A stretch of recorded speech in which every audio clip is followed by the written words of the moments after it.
sports. It was a crazy men's final at the US Open, as it was the first time in 9 years where one of the big three, Nadal, Djokovic, or Federer, weren't in it.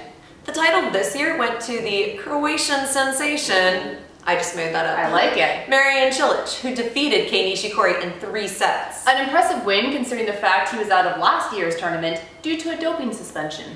Do we drug test on this show? I hope not.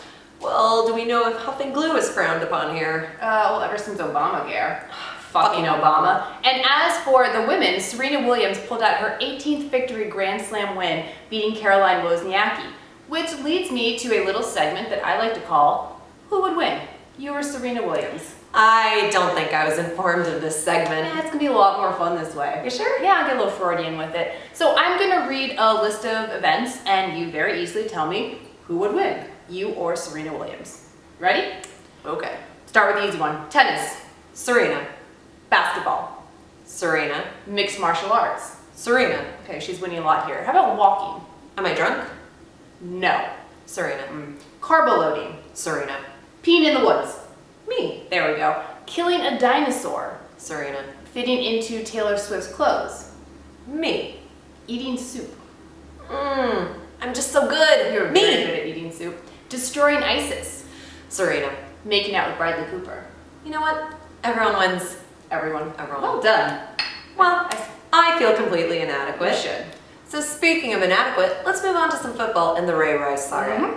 Now, as you know, we already made our feelings toward Ray Rice very clear on last week's episode. Very clear. So you can only imagine just how elated we were over his indefinite suspension from the NFL. And the NFL claims it has no knowledge of a video of Ray Rice knocking out his fiancée in a casino elevator.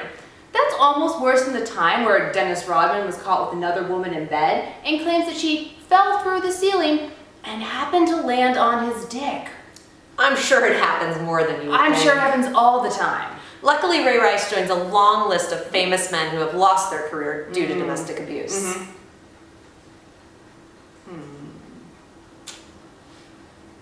Yeah, I can't think of any.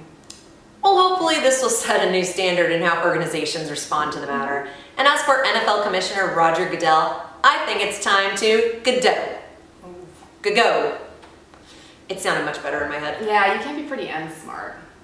But it looks like all this controversy has given the Ravens something to prove as they beat the Pittsburgh Steelers this week 26-6. And looking ahead to this Sunday, I for one am excited to watch the Atlanta Falcons take on the Bengals. In a huge surprising upset last weekend, quarterback Matty Ice Ryan led the Falcons as they defeated Drew Brees and the New Orleans Saints. It was almost as good as the time when he played for the BC Eagles, where he scored 2 touchdowns in the last 2 minutes of a game during an ACC showdown with Virginia Tech. He then proceeded to puke on the sideline because of the adrenaline and therefore on national television. So hot. Is that the equivalent of a Rocket having a nip slip during the Radio City Christmas show and giving the dads a little more than they paid for? So much better. So much better. And we usually aren't serious on this show, Never. nor do we really talk about baseball. No. But we're about to do both.